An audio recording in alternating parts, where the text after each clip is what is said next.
Ekonomi sulit itu bikin mudah sakit. Tapi ekonomi sulit itu bukan berarti yang pendapatannya tinggi, orang kaya itu bukan ekonomi sulit loh ya. Tergantung keseimbangannya. Kaya itu kan karena orang lihatnya kaya. Tetapi sebenarnya kalau keseimbangannya negatif, dia masuk dalam sakit secara ekonomi. Ekonomi sakit ya. Jadi keseimbangan itu dari kurva sini, misalnya gambaran.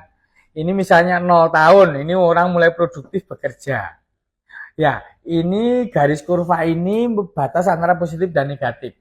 Nah, kalau yang di bawah kurva itu berarti arus negatif itu karena hutang. Ya, kalau yang positif, yang gambaran garis linear ini, itu gambaran ketika orang mulai bekerja. Kalau orang mulai bekerja itu kan gajinya naik, naik, naik, walaupun makan waktu bertahun-tahun.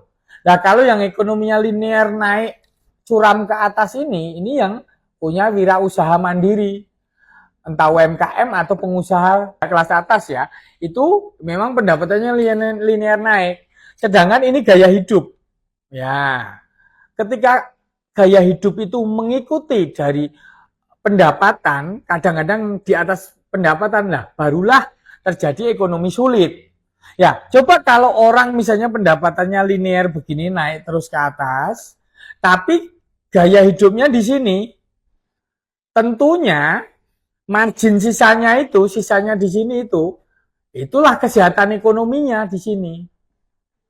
Ya, jadi gaya hidup sederhana, simple, itu sebenarnya sebagai sumber kesehatan ekonomi. Tapi coba, kalau orang punya utang itu di sini, ini membebani. Ini ibarat kalau pijakan hidup ini di sini itu isinya pasir hisap di sini itu. Pasir hisap yang bisa menghisap seseorang.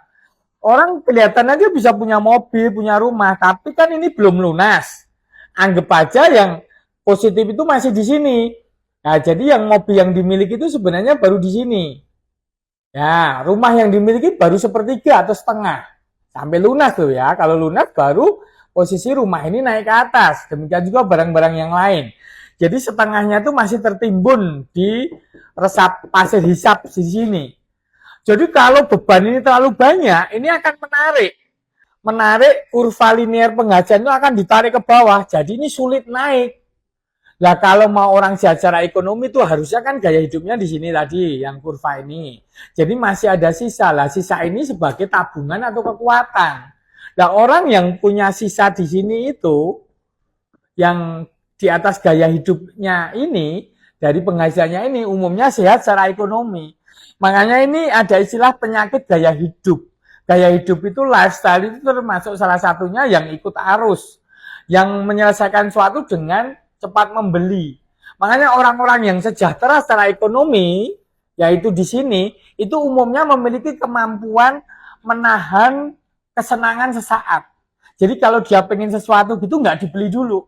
Kalaupun itu tidak bernilai investasi atau bukan kebutuhan mendesak, dia akan tahan. Jadi nggak beli dulu. Jadi akhirnya cadangan energinya itu sangat tinggi.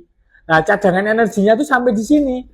Nah, itu yang membuat seseorang sehat secara ekonomi. Jadi kalau orang sehat ekonomi itu kurva yang di sini itu lebar.